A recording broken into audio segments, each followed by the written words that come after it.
Good morning and afternoon and evening, everyone. Welcome to the Tatiana Show. I'm your host today, Joshua Shigala from Voltura, and sadly we can't have Tatiana on the show today. But for that replacement, we have none other than the unstoppable, the fervent, the amazing, the energizer of Bunny of Freedom, Lynn Ulbricht, on the show.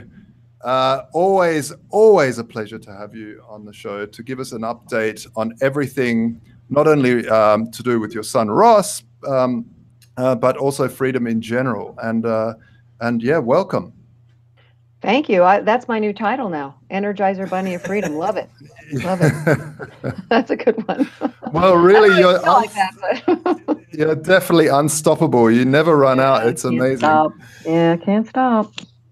Yeah. Anyway. So yeah, tell us how are things going? How's everything with the case? I hear there's some new updates on Ross Ulbricht's case, and well, let's step back a bit. Actually, who is Ross Ulbricht for those listeners that don't know? Because maybe we have listeners that don't know the case.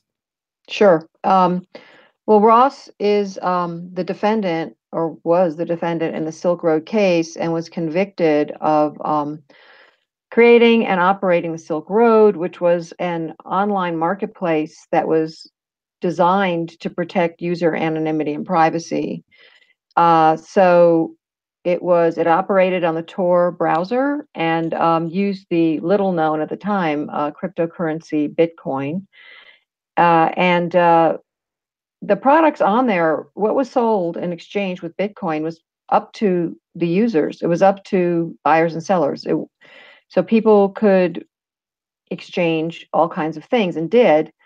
There were some things that were, I think it's important to say, there were things that were not allowed because Ross and the people who continued to run it were voluntarists, believed in voluntary interaction, no use of force, no violence.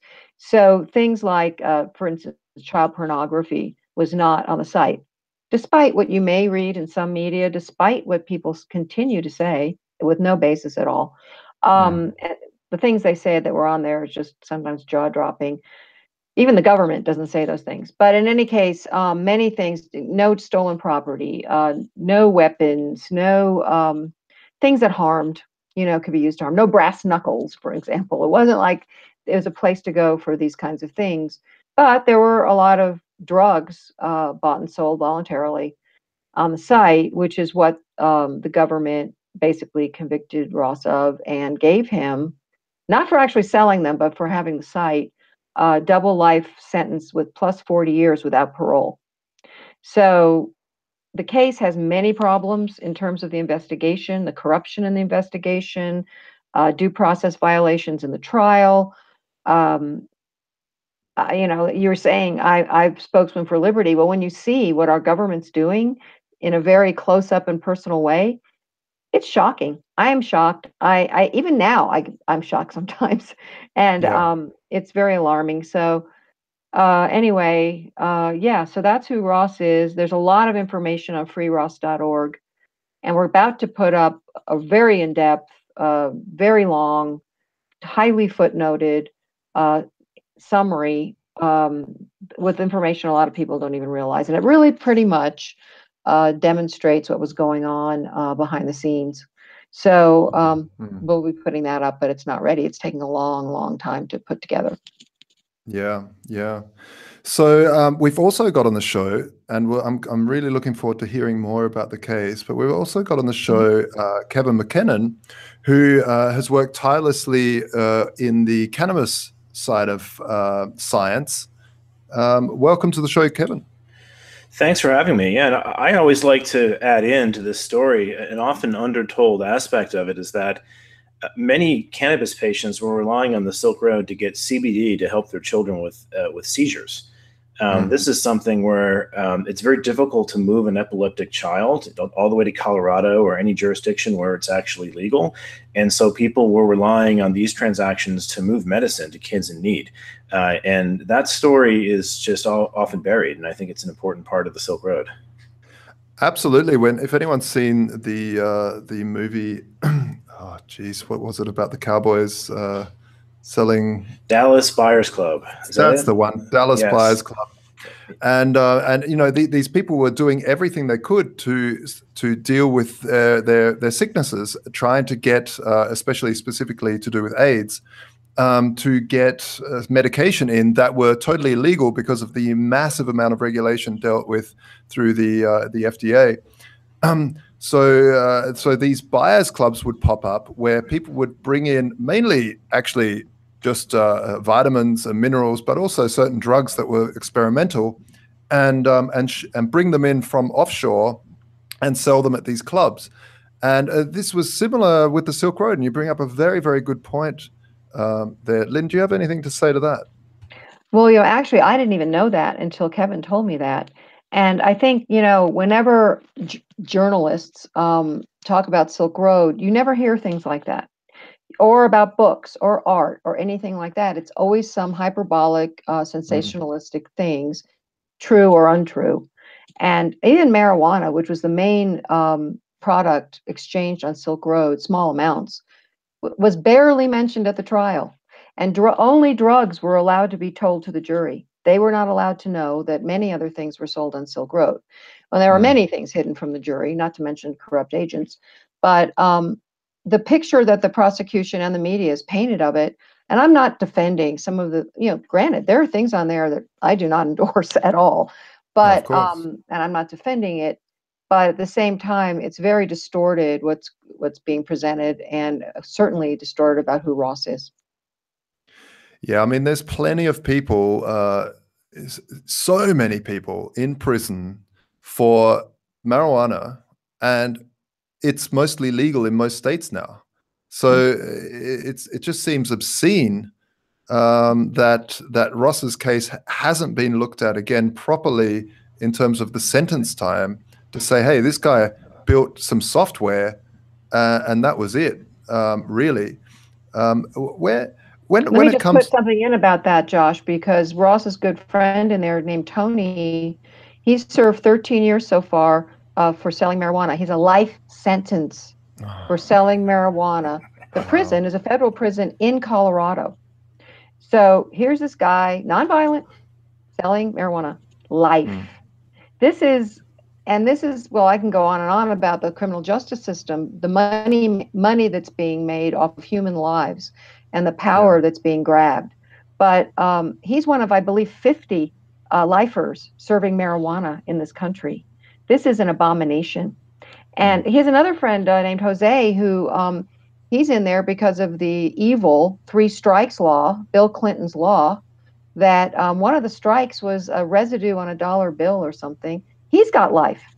And Ross says, you know, he's the nicest guy, super peaceful, and life sentences have quintupled since the drug war. It's like something like 17,000 now nonviolent people are serving life. And then if you add the sentences that are so long that they're going to die in there anyway, it's over 200,000. Oh, no. Is that right? Yeah, I think it's over 200,000.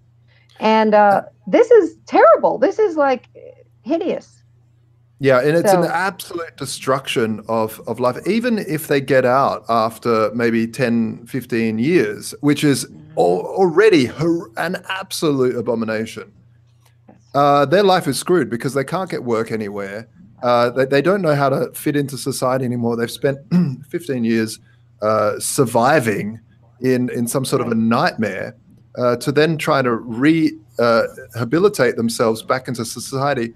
And when we look at the prison system, really, it is a ridiculous form of rehabilitation. I mean, what are we living in? You know, so I watched this story about people in the Philippines tying their senile parents to the verandas of their huts, or retarded children, because you know, they sort of just lock them away out of society, and it just seems sort of similar. We look at that and think, oh, how uncivilized, how sick. But really, when I look at how we treat normal people who just sell a normal adult who's willing to only harm themselves, if harming at all, to absolute normal grown people making a decision by themselves to trade something that's really, when it comes to marijuana, absolutely harmless, if not helpful to some, to then give them such a sick sentence is just insane. It's evil. It really is. Go ahead, Kevin. Are they employing, I shouldn't even use the word employing, are they using prison labor in the Colorado prison system? Because I know some of these prisons can then utilize that labor, pay them something like 10 cents an hour, and then march into other people's markets and destroy certain labor-intensive businesses that are trying to make legitimate money, paying legitimate salaries. Yeah, they're not doing that in that prison, but they do that. You're right. And yeah, it's true. So yeah, I mean, it's an abomination what's going on. I mean, it's kind of the dungeon model, which has been going on for centuries and centuries, and surely we can come up with something better. I mean, how about ankle bracelets for all nonviolent people so that they can be with their families? I mean, I go in there often, and I get to know the families and the kids, and I see the children being harmed by this, breaking down, crying, clinging to their dad. It is, and those children statistically are probably more likely to end up in the same place. And it's not helping anything. It's not like the drug war after 45 years and over $1 trillion has stopped people using drugs. It really hasn't. But it's a great jobs program.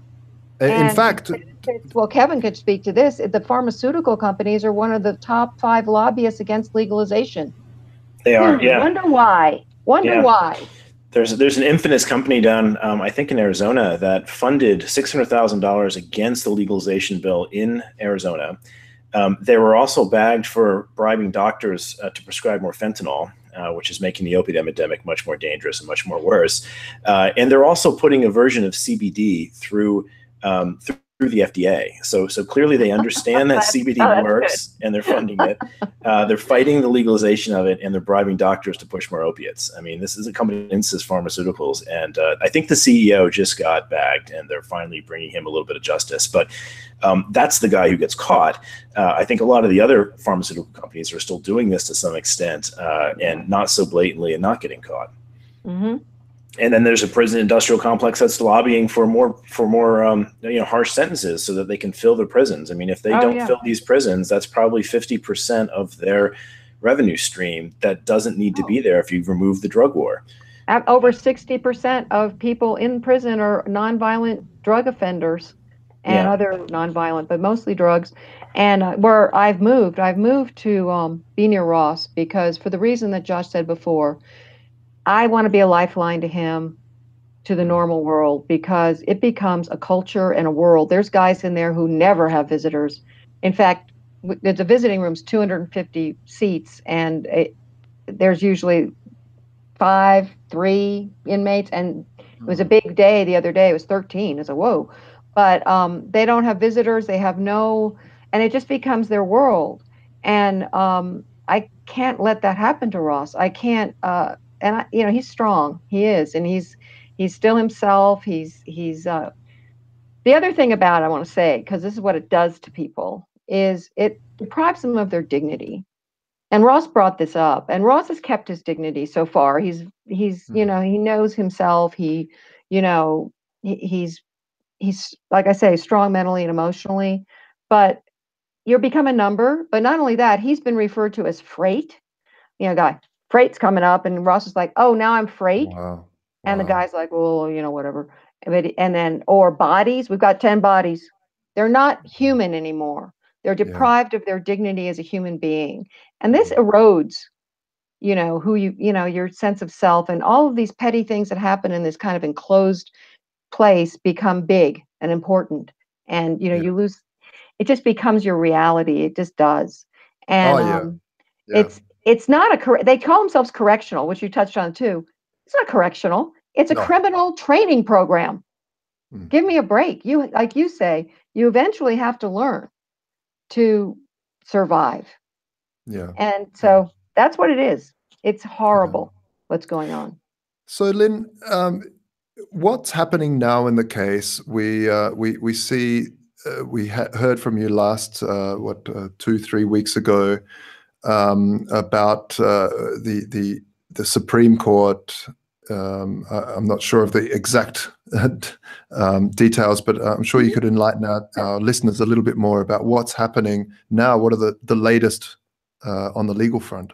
Yeah, well, I'll just do a little quick overview. Last December, Ross's legal team, who are some of the best in the country by everyone's told me that.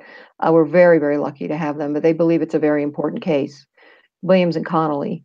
They submitted a petition to the Supreme Court. Then in January, 21 groups from both sides of the political spectrum in 5 amicus briefs supported the petition to the Supreme Court. And now, just yesterday, we found out that it was really a nail biter because it was up for conference. So that's where they decide: are we going to throw a case out or not?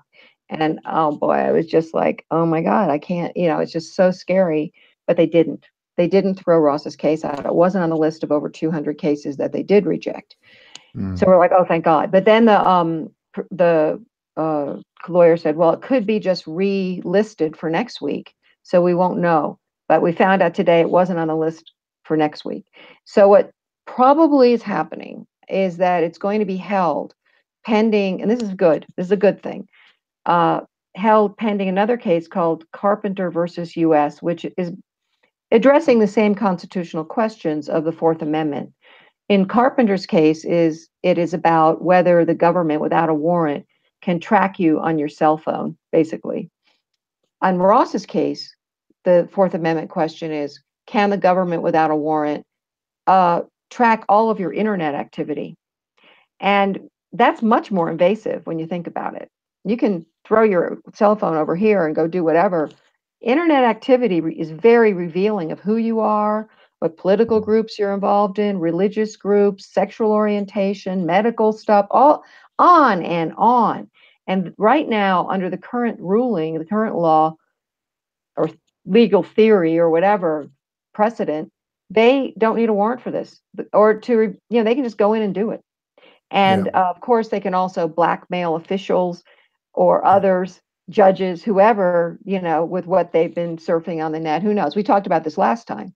And exactly. So it's a very important issue. And they've called Carpenter the most important Fourth Amendment case to come before the court in a long, long time. And now Ross's case, it looks like, is part of that same effort. And there's one other one, Kyra versus U.S. So it's a big deal. It's like, and I'm so glad that Ross's case can maybe help change this invasive law that's allowing the government to intrude on our privacy. So that's Kevin, where it stands. So it's good news. It's good news. We're in the game still, the way it looks. Unless something unpredictable happens, we're in the game. And that's what was my biggest fear, because I wasn't sure what to do if the Supreme Court didn't keep us in the game. So it's been a good day for me. Yeah, that's good to hear. That is really good to hear. I find it really ironic that a government that can surveil people so excessively isn't comfortable with an ankle bracelet, let alone they have to lock people in $75,000 a year cages. And when you look at what's going on in other countries that are going through our type of economic success, the prisons are emptying. You can see this in Holland. Their prisons are emptying out. They're not emptying out here, and yet we have this this medieval form of put someone in a brick room when you can track it's like those senators that were questioning Zuckerberg, like what hotel are you staying in tonight? They know exactly what hotel you're staying in tonight. The real question is, why are you tracking me? And you swore an oath not to do it, and yet here you are questioning me about it. I at least gave people a release to read. So I find it seems to be a political system that's so heavily purchased and bought that you can't reverse the obvious things that you need to do in society to fix it. The incumbents just run the show. Yeah, and the hypocrisy is jaw-dropping. It really is. I mean, just I could go on and on about their hypocrisy, and also they're asking Zuckerberg about illegal things on Facebook. I'm like, hello. So is he going to have to go into court? Is he going to have to face responsibility for what's on Facebook? Including murders on Facebook Live? Is that okay? That's a fair point. You know, there are people who are selling cannabis and other things on Silk Road or on Facebook as well. But Zuckerberg and is eBay and Craigslist and Amazon and all of that. So, yep. Yeah, no, that's a very, very good point. I think what actually, this is a question that I've always wanted to ask, because I've a lot of our listeners, they aren't just passive people that just want to watch this show for entertainment. They are doers. They like to participate. What can people do to support the efforts of your crusade and your challenge, your mission to get not only Ross out, but to help American society and globally, actually, the message of freedom? What can people do to help? Well, of course, one way the government crushes you is to bankrupt you, basically. So no individual, unless they're extremely wealthy, and I mean really wealthy, can fight them. So we always need, financial support. It's expensive to go to the Supreme Court and get the best lawyers and everything. So we always need help with that. But I understand that a lot of people can't do that. But there's other ways, or very much, there's other ways on freeross.org. There's a take action page. There's ways to spread the word on social media and other places to change the narrative, to point to the things that really matter. I'm also calling out for people with political connections. Sometimes things get done at high levels of the government and politics. And I've talked to some very sympathetic and wonderful representatives, even governors, people who, you never know who can maybe help. And so if and actually Kevin's talked to some Congress people for us on our behalf. And so that would be helpful information. Also, and I wanted to touch on this, the NSA revelations that came out recently about the tracking of Bitcoin users and probably Silk Road. Hey, if anybody in the NSA or anybody who knows about this kind of thing that can prove or lead to proof that they were actually specifically tracking Silk Road, that could throw the case out. That could be, I don't know for sure, but I think that could really be a big thing.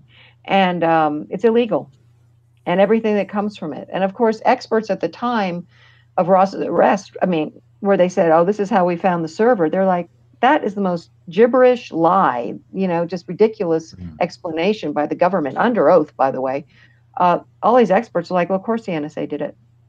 And Ross's defense attorney brought that up. And the way the government handled that was they didn't say, no, they didn't. What they said, they didn't say no. They just they mocked him and said, oh, a boogeyman. The NSA is a boogeyman. Well, now we're finding out that from Snowden's revelations that it was happening. And, they're not tracking terrorists. They're tracking people who use Bitcoin, for goodness sake. Yeah. And several months before Ross's arrest. So it's urgently, quote unquote, tracking it. And Snowden even said publicly, it's on our website, it's unthinkable they weren't involved. We can assume they were involved. And of course, now these memos have come out, these classified documents. So if anyone has more information about that, that would be really good to have. I also think it's good to spread the word about the trial as far and wide as we can, because I have run into people that are well-versed in the cannabis field who've actually spent time in prison and bought the story hook, line, and sinker that he had murder for hire hits out and the guy deserves it. And I've had to spend a lot of time correcting them, saying, no, you need to actually read into this. This guy had all types of corruption that occurred in the trial. They censored a tremendous amount of legitimate evidence from the trial, and he was basically more or less framed and given in a disproportionate sentence than anyone else for running a website. We're not seeing Zuckerberg or anyone else who's hosting websites like this become responsible for the actions of other people on their platforms other than Ross, which seems to me to be, and no one knows about that. Yeah, well, it's one of the questions in the Supreme Court petition, besides the Fourth Amendment, is the Sixth Amendment, because they never charged Ross with murder for hire at trial.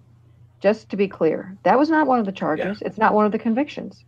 There is an indictment in Maryland that's been sitting there for now pushing 5 years, not prosecuted, based on evidence supplied by a corrupt agent now in prison.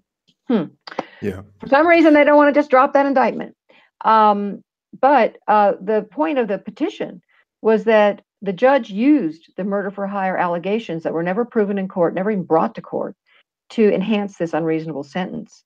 And this is a violation of the Sixth Amendment right to a jury trial. And the reason our founders even created or wrote the Sixth Amendment was partly to stop rogue or corrupt or out of control judges from, to protect the accused from these people. That's why there should be 12 people who decide, not one, and who may be biased, may be ignorant, who knows. But that's a big deal too. And actually, Ross brought it up in prison to guys, and they were like, oh, yeah, that happened to me. That happened to me. I mean, it's been going on a long time in our courts where unproven, uncharged allegations are used by judges. And this is not right either. It threatens all of our right to a jury trial and a fair trial. But, this murder for hire thing, I've had other people say, hey, they did that to me. They smear people, and then they don't charge you. So they don't have to prove it. That's right. And the media loves it. It's so exciting, And oh yeah. Just one other little point: murder for hire without a victim, because there was no victim, gets 10 years. So even if you think he did it, double life, with no victim, and even Curtis Green, who was the supposed victim of the murder for hire plot, that was a setup. They took pictures of Curtis Green as a dead person and stuff like that. The government did. He was supposedly the one that was targeted. He doesn't think Ross did it. He tweeted that publicly. Yeah. He thinks there's a lot more to it. There's a lot more people behind it. He doesn't think it was Ross. Is that right? Wow, I'd love. It's right on the homepage of our website. You can see the tweet. That's amazing. The thing is, I read the Dread Pirate Roberts's email, newsletters and things back in the day. And I remember thinking, wow, this guy is amazing. He is a real voluntarist, someone that does not believe in violence. It was almost like reading a monk's, some sort of Buddhist monk transcript or something. It was amazing. The philosophy of freedom and non-violence was so strong constantly. It was always this beautiful text of, why should we have, let's use, instead of using violence to enforce things, let's use incentives to have bad actors turn to good actors, and incentive structures using certain, and Bitcoin is a great example of that, actually. Bitcoin uses a lot of good incentives to make sure that bad actors don't act in the system. And Silk Road was the same, but his writings were amazing. And then when those murder for hire charges came out, I knew the instant that I heard it, and I've said it before on the show, but I'll say it again because we always have new listeners.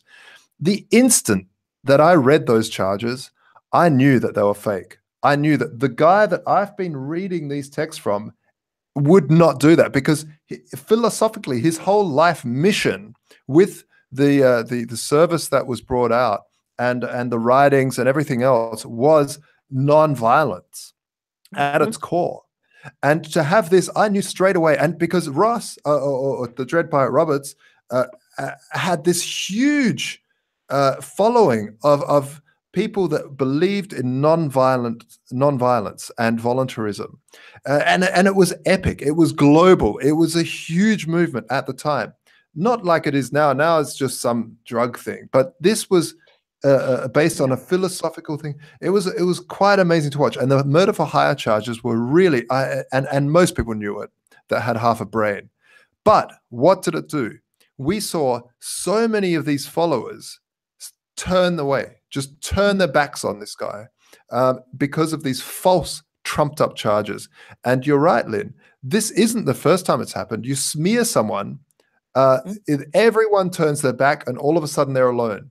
So not only are you against the world's most powerful, richest government that prints money out of nowhere to do whatever the heck they want, but you've also got no support. And so you really, it's shocking. And I also, Kevin, spent a long time correcting people on these ridiculous charges that were brought forward and now dropped miraculously. Well, yeah, they were never actually. Well, I guess you call it a charge, but it was an allegation or charge. But they dropped him 2 months after his bail hearing. They used it to deprive him of bail, and then they dropped him. I'm like, why? Yeah. Why are you dropping them? Yeah. I mean, they've Because got they're not false true. IDs in there. I mean, surely it's not because they're nice. Yeah. So, it's that should say it right there. They didn't charge him.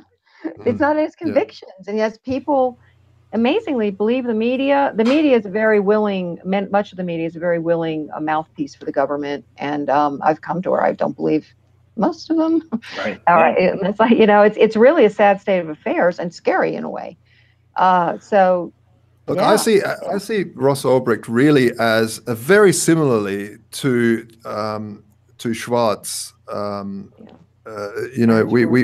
Aaron Schwartz. We see a young chap who's a brilliant and gifted boy who have developed something and also philosophically put out there messages of freedom.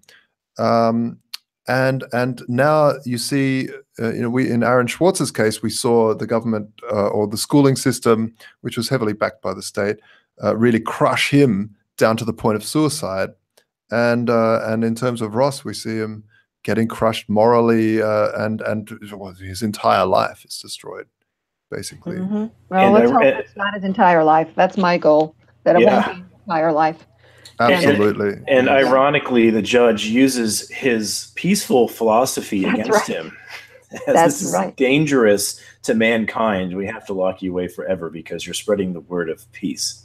Good point, Kevin. I was going to grab that too, because she said, we know that you started this site for philosophical reasons. She said this in the sentencing. And I'm just not sure you've given that up yet. So you're just going to have to live in a cage for the rest of your life, because this is a very dangerous philosophy of freedom and peace and voluntary interaction, and that just can't be allowed. Wow. That's a First Amendment problem here. And she said it. She knows why. She knows he didn't start to be a drug kingpin thug. She knows. My goodness. I know. I mean, that's a whole other conversation, but the person behind it was Senator Chuck Schumer. He was on the Finance Committee. The judge, was recommended to her position by Schumer. Preet Bharara, his longtime counsel, was the head prosecutor. Ross was brought from California in the Ninth Circuit, where he was arrested, to the Southern District of New York to be tried in New York, Schumer's state. I mean, on and on. So political. And it's not about drugs. No, I mean, he's a political prisoner. Yeah. I mean, the biggest drug seller on Silk Road got 10 years, and it goes down from there. And the guy who started Silk Road 2.0, who the government said was identical, was actually bigger, sold more drugs in a month, he's free. He never did any time. He did 13 days in custody, and he's disappeared. So they're not really worried about him being a danger. That's all more hypocrisy. Didn't it come out that Schumer and even Sessions have large holdings in prison companies? Oh, I didn't know that. And Sessions very recently was on the record saying he wants to give people the death sentence for those who have more than 60,000 plants. And so this is kind of reverberated through the whole cannabis industry, because there are people out there that are growing that many plants, and now that it's legal in many states. Oh my God. I didn't know that. And they have stock in prison. Well, that's the evil too. Judges, prosecutors, and others can invest in prisons on Wall Street. So how is making money off of people not human trafficking? I have not had anyone explain that to me. Is our government involved in human trafficking? Absolutely, they are.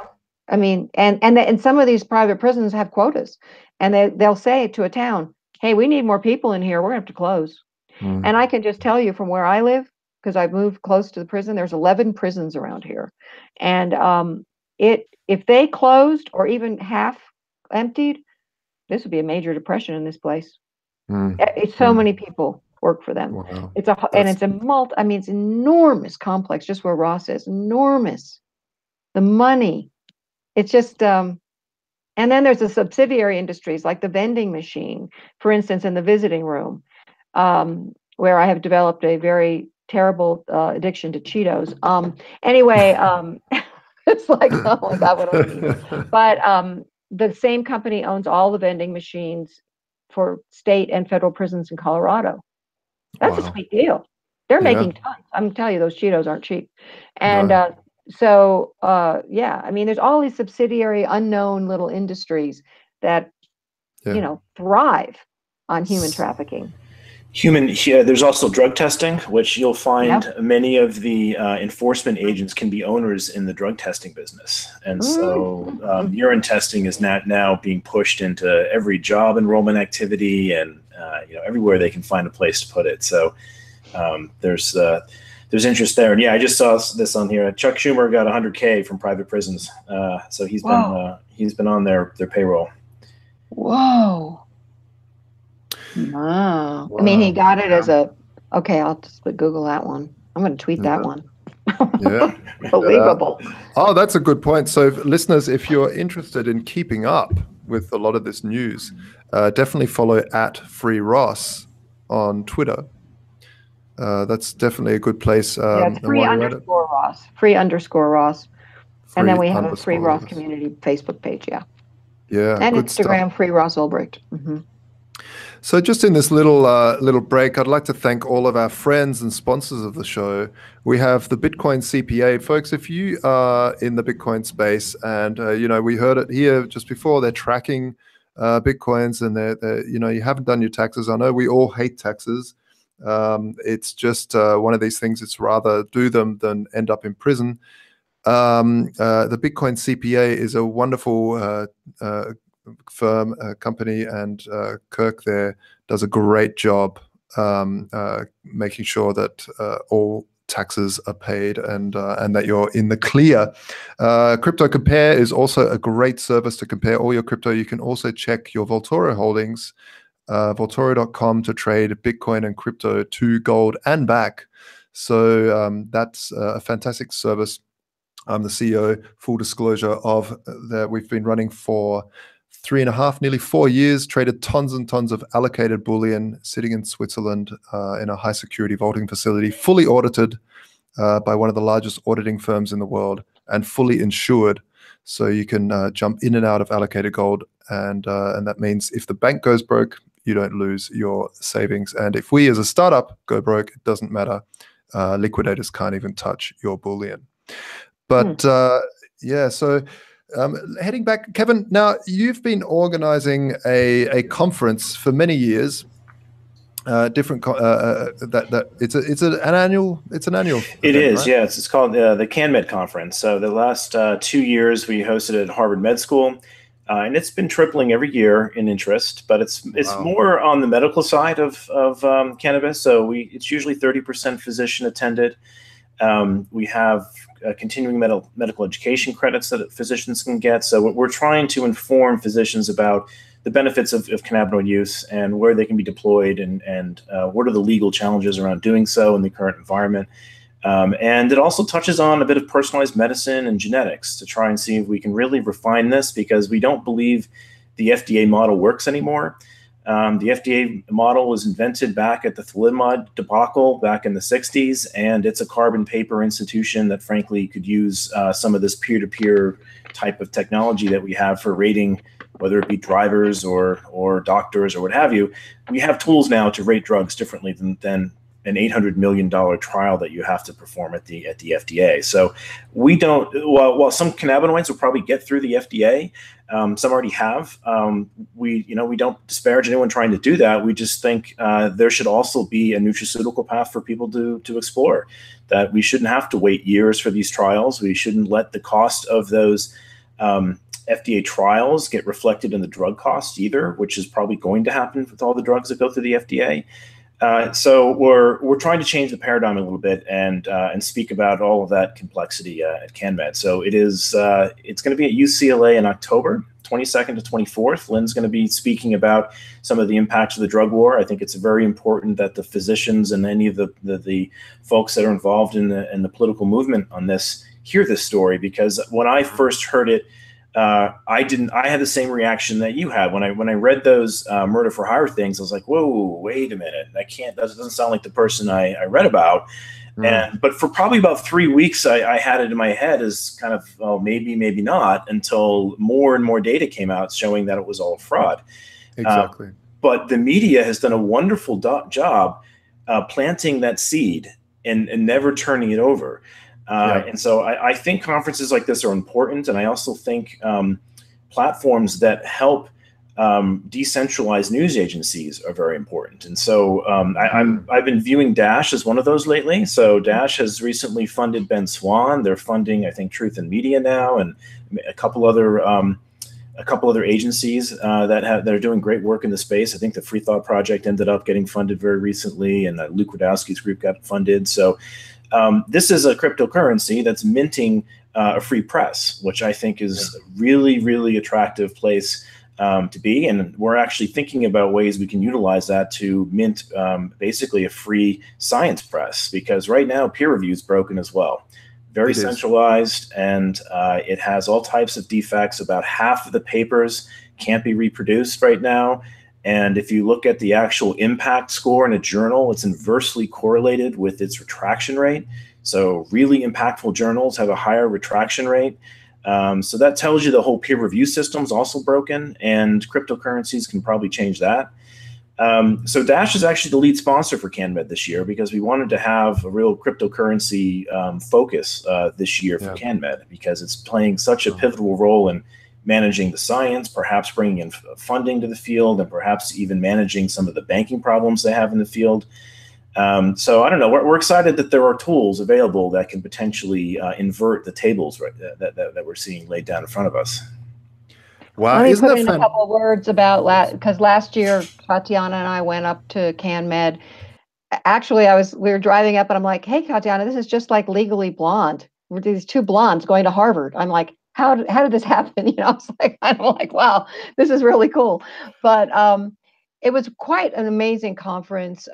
There's experts, PhDs, MDs, and people from all over the world who are brilliant. And, you can learn so much. And some of the presentations of the work that some of these doctors have done with their patients and seeing the incredible results. And then when you think that this research is being hampered by the U.S. drug war, it's just horrible. But it's a really interesting kind of different conference, and so I'm sure it'll be just as fabulous this year. And there's a lot of very interesting people to meet from all over the world and hear from. So I was very honored to be there last year and this year, and so just wanted to put in a plug for that. Oh, thank you. Yeah, there are. Raphael Mechoulam, who's a gentleman who discovered THC back in the 60s, always gives a great presentation on this. So you'll see many of the folks who have been pioneering this research. A lot of it's been done overseas because we can't get it done here.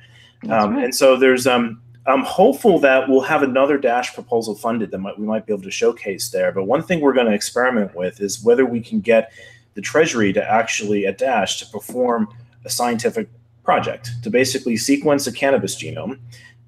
For IP purposes. There's a couple cannabis patents that are now issuing. So despite the fact that cannabis is illegal federally, you can still patent this plant and certain forms of it, which seems completely ridiculous. That is ridiculous. But they're issuing them, and they're issuing them very, very broadly. In fact, the funny thing is they're issuing them, but you can't actually prosecute them until it becomes federally legal. But you can still hold your patent and maybe run around and raise money with it. But they issued one that basically captures all plants that make CBD and THC. Okay, so THC people know is a compound that tends to get people high, but it definitely has some medical benefits. CBD is known to be non-psychoactive. It's probably non-psychotropic. It is in fact an anxiolytic, but it works in epilepsy, right? And this one is deemed to, you can take it and not get high, and it can help children. And so that one is deemed to be non-controversial. Yet the plants that make both of them are now owned by a patent. And many in the field believe this patent is actually, there's probably prior art out there that isn't well documented and that the USPTO can't find. In fact, we believe the natural state of the plant is to make both. It's only due to prohibition that people started breeding for really high THC levels because it was prosecuted based on pound. And if you got caught with a pound, you get X amount of a sentence. So people wanted to make the THC levels really, really high. Same thing happened in alcohol prohibition. So the natural state of the plant, we think, makes both. We just don't have really good prior art to put in front of the USPTO. So what we're proposing to do is actually sequence a plant like that makes both THC and CBD, put it public on Dash Drive, which is a new drive system they're planning to release towards the end of the year, where the master nodes bolt on terabytes of drive space and can start doing like a Filecoin, if you will, on Dash. So now you've got a platform where you can move money around if you need to. You can incentivize a peer review properly, where the money actually goes to reviewers, not to the journal who steal the copyright. Wow. And you can put the data there too. And so what if we did this? What if we actually demonstrated to the world that you could get funded in 5 months, sequence a genome, and publish it all through cryptocurrencies and never touch the copyright system? Oh, it's just magic. It's just sensational. I love it. So I'm hopeful it will go through. Any master nodes out there, please hit me up with any emails if you have any questions about it. We'd love to put it forward. We think it's probably only going to be about $99,000 to get the whole thing done. It's a lot of money, but we think it's a good cause. It will put this thing public. It may challenge some of the IP claims that are out there, so it's more broadly available. And at the same time, I think it will present to the world that we can actually be an arbiter of truth without having points of centralization that distort it, whether that be the news media that's, doing the horrible things that we're seeing to Ross, or whether that even be happening in the scientific field. But many people look to the scientific field as some type of beacon of truth. You put a white lab coat on somebody, put them in front of the TV, and you can pretty much convince anybody that global warming is or isn't happening. The reality is much dirtier than that when you look at the sausage of actually making these papers. And when you're typically putting them through peer review, they're anonymously reviewed. I mean, in most cases. And this is kind of like just inviting trolls on Twitter to review your work. The people who are doing this don't have a financial incentive to do it. So they're usually the least employable people that are running the reviews. What you really want to do is change that incentive model so there's actually a pricing signal for good reviews and bad reviews, extensive reviews and short reviews. And we think that can all be done on crypto now. It's just we just need a good project to kick it off, and we think that the cannabis genome would be ideal. I want to bring it back a little bit to let people really understand that don't understand crypto. This is really what you've just said there is really, for me, phenomenal. I mean, we have right now a thing called a blockchain, a thing it's like a digital organism that lives. It just, once it's kickstarted, once you've pulled that chain of that chainsaw, and it just goes, and it's sitting there living, and it's kind of a mathematical perpetual motion machine almost. And because it's incentivized in all the right directions to keep on going. Now, the original blockchain was just paying out miners that were securing, these people called miners that were basically doing maths to secure this blockchain, to keep it alive, to keep it going. So first of all, we saw the first mathematical thing, almost living thing, paying humans to secure it for itself. So that's almost, first of all, a crazy concept. And then now Dash has taken this to the next step, where the blockchain not only pays miners, but pays into a fund that then owners of that cryptocurrency can vote on certain proposals. So every 10 minutes or whatever it is, Crypto Dash go into this fund, as well as paying miners, as well as paying some other things. But then that fund gets bigger. It's called a DAO, a decentralized autonomous organization, and this DAO gets bigger and bigger, full of capital. That then all the token holders that hold Dash can vote. Well, actually, masternodes, but let's just keep it simple. They can vote on whether a proposal goes through. So anyone can write a proposal. If you think you will do something that aligns with the Dash community, or to promote Dash, or whatever it is, you can write a nice proposal up, send it to this decentralized autonomous organization, and people all over the world anonymously will vote to let some Dash, release some Dash automatically to an address to fund a certain project, and they could turn that off as well. So we have Kevin that's submitted a proposal to do what he just mentioned, and hopefully that will go through. And this is for me such an amazing step in the evolution of funding models because we don't now need to go to a centralized authority like a hedge fund. We can actually go to a fund that's owned by a group of people with a certain aligned philosophy and get certain things funded, and that's just great.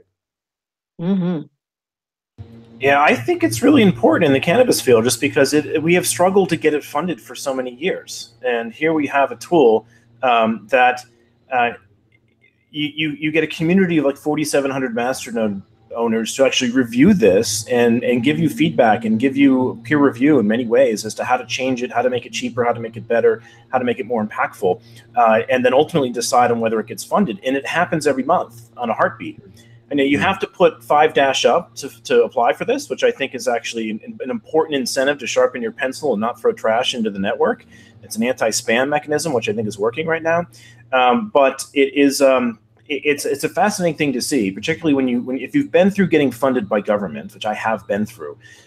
This really changes the tables. The process of getting funded by a government oftentimes can take you hundreds of thousands of dollars, if not $1 million, just to have enough preliminary data to apply for a grant. And that whole process can take a year. And then you spend half your time updating how the grant is being, how it's performed. And then ultimately publishing it can take you another year. So the entire project cycle time can be like 2 to 3 years. We could probably compress it to 6 months with something like crypto. Oh yeah, there's so much dead wood and leaching in the old systems. In actually most old systems, there's just these parasites that suck away at the lifeblood of really important things like science. I mean, the sciences are really suffering from a lot of this. But then, of course, you have the regulatory nonsense on top of all that. Somebody's making money. Yeah, that's what I always look at it. It's like $1 million to well, where's that going? Yeah, well, I would love to see Dash fund some help with Ross's case as well. I think that's also aligned. We should definitely look at that. Mm-hmm. So, in terms of the conference, Kevin, when is it? How do people find out more about it? Conference, I'm sorry, can you guys still hear me? A little bit of background noise here, but the conference is in October at UCLA, and it's October 22nd to 24th, and it's expected to be about 1,500 people. There is a Dash, we're going to have a cryptocurrency parallel track as well, so Dash is sponsoring that. Dash has also been great in getting our Cannapedia system moved over to their blockchain. So we do notarize cannabis genomes for people for defensive IP purposes, and that's now migrated from Bitcoin to their blockchain. We've got a couple other crypto folks that they're coming to speak as well that are just signing on as we speak. So it should be a good mix of crypto and cannabis science. That's fantastic. So what is the latest? What is the most exciting cannabis science that you've seen recently come out of the space, Kevin? Well, we've been doing. There's a lot of exciting stuff with people finding genes that relate to the terpene expression, which I think is a really important and unexplored part of the field. What is that? So the compounds that the plant makes that people study most are the cannabinoids, and there's another whole class of compounds called terpenes that they also make. They're what give the plant the actual smell and the aroma, and many of them are in fact medicinal as well. We just haven't been paying as close attention to them. Likewise, there's another set known as the flavonoids. You'll notice that the plants sometimes turn purple, and there's something called anthocyanin in there that is a strong antioxidant. But the terpenes are what give it smell, and it produces probably 200 different terpenes, and the list just keeps growing. But there are things that you might know, like limonene you'll smell in lemons, and myrcene come from mangoes, and beta-caryophyllene comes from like peppercorns, and these things all have been shown, and terpinolene comes from sage. These things have all been shown to act on different receptors in the human body. And so we're now paying a lot more attention to what's the background of the plant. What type of terpenes does it make, and what type of cannabinoids does it make? So is this around the aromatherapy sort of side of things? Is that? I mean, that gets a bad name, but these compounds, when people either inhale them or ingest them, are active. Some are AKT inhibitors. Some are cannabinoid 2 receptor agonists. So they have a really diverse profile, and so. We need to better understand that when they end up in extracts, when they end up in anything that's a whole plant medicine. So that area is really exciting. We've been doing a lot of work in microbial detection because most of the states that are rolling out regulations are mandating that certain microbes get tested for in cannabis. And there is a legitimate reason for this. There are people with epilepsy taking this and they can't get E. coli or salmonella that will trigger fevers and seizures. And then there have been a few cases of people that have gotten that are usually immunocompromised, but they've gotten aspergillus in their lungs.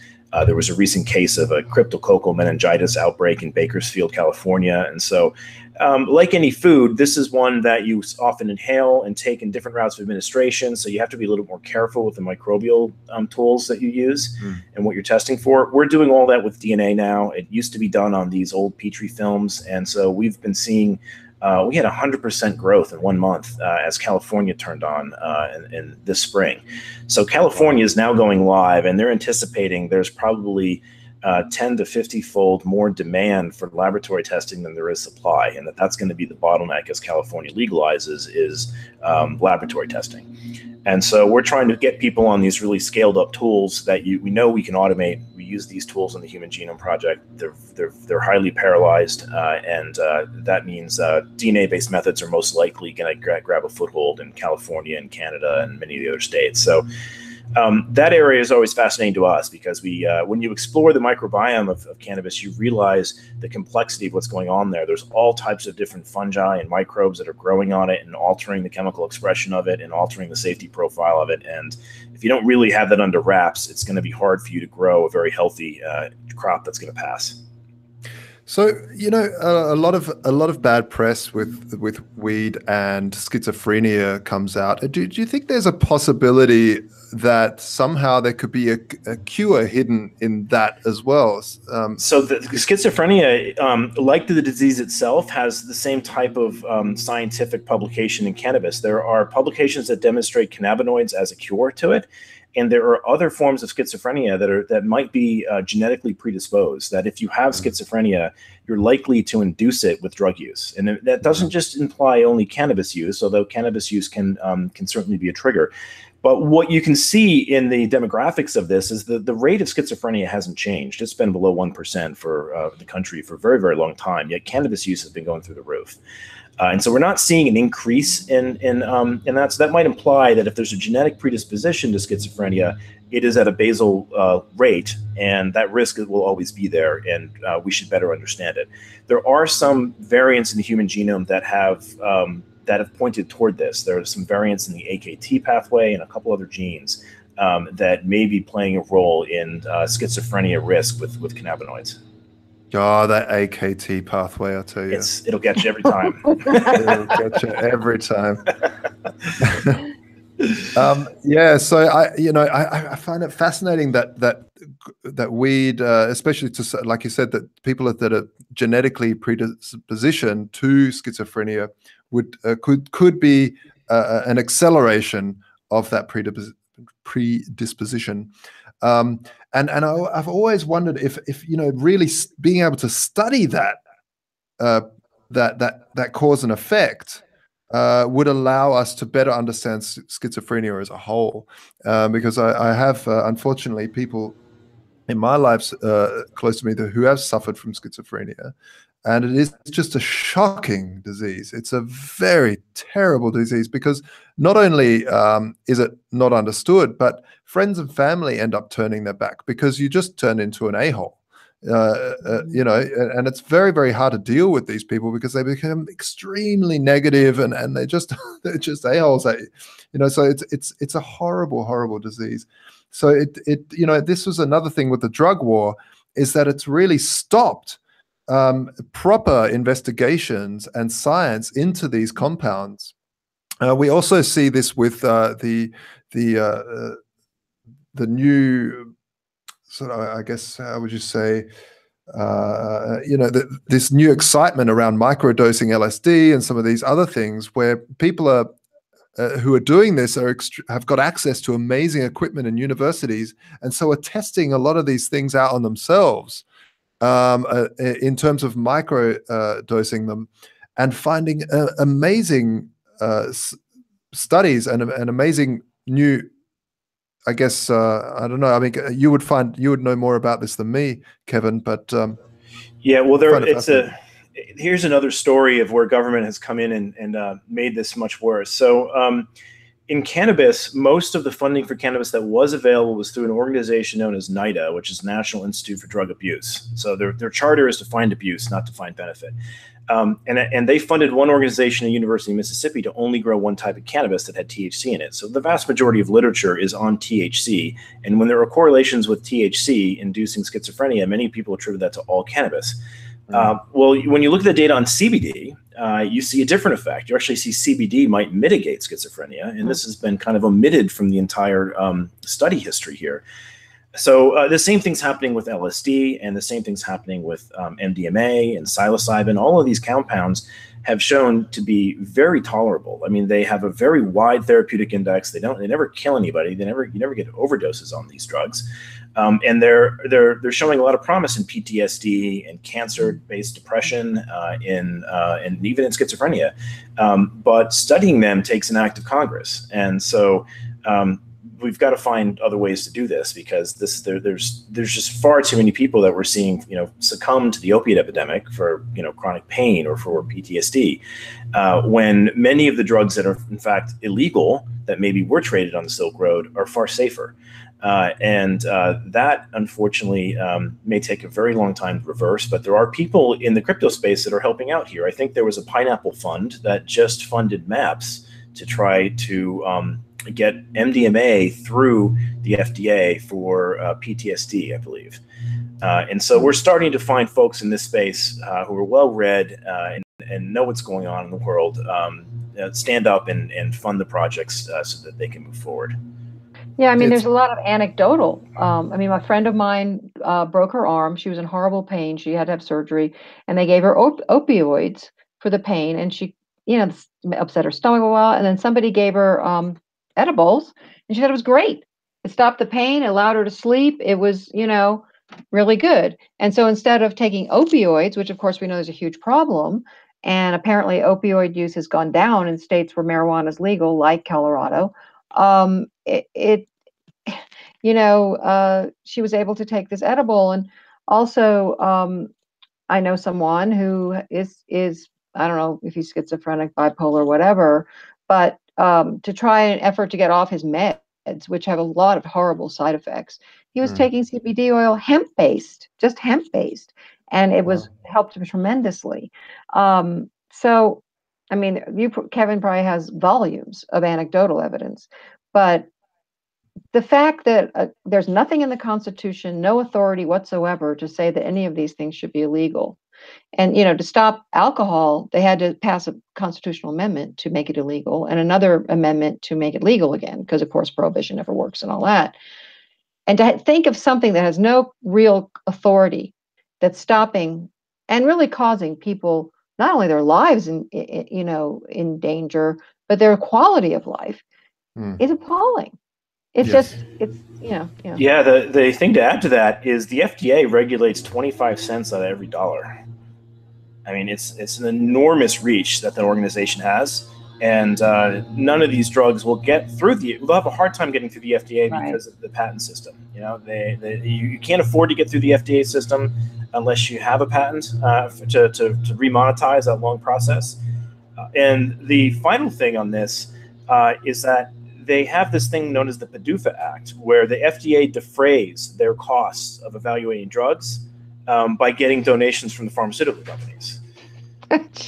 So this is not regulation the way anyone in the crypto space would imagine aligned incentives. This is something where the FDA, likely when it makes mistakes, gets more funding. And so we really got to change. Prosecutor. They get promoted when they violate the law. Exactly. Yeah, it's not on. So, folks, we've unfortunately hit the hour mark. I would love to keep on going. This is an absolutely fascinating conversation. Kevin, how can they find out more about what you're doing, the amazing work that you're doing? Well, you can look us up at medicinalgenomics.com. And there's also a CANMED. If you Google CANMED, you'll find the CANMED Conference. And if you're interested in any of the Dash blockchain work with cannabis genetics, that's at a place called Cannapedia, spelled with a K, due to some trademark issues we have right now. It's hard to get things with a C spelled cannabis trademarked for other bizarre reasons. So Cannapedia.net, Medicinal Genomics, and CanMed are the three places. Well, thanks very much for coming along today. And Lynn, how do people find out about everything Free Ross? Yeah, freeross.org is our hub, and there's tons of information, and there's going to be more. It's a work in progress. So yeah, visit freeross.org and please share and like and follow, all that stuff. So it would really be helpful. Thank you. Yeah, and I'd like to thank all the people that have already followed Free Ross. And contributed, which has gotten us to where we are now, which is knocking on the door of the Supreme Court. It's been a grassroots effort. It really has. And we're very grateful to everyone who supported us. I mean, stood by us, walked beside us, you two guys being two of them, and great people. I've told Ross, the silver lining in this is all the great people I've met. I just want him to meet you all. Right, right. Yeah. Well, he will, I'm sure. Yes, thank you very, very much to everybody. And if you want to stay in touch with me, I am at Vaultoro. That's VAULT. That's like a gold vault, and oro, like Spanish gold. Vaultoro on Twitter. And you can also check out vaultoro.com if you want to trade Bitcoin and gold. Thank you very much, everybody. And we'll see you next time on the Tatiana Show. Thank you. Take care, everybody. You too. Thanks, Kevin. Good to see you guys. Ciao. Ciao, Lynn.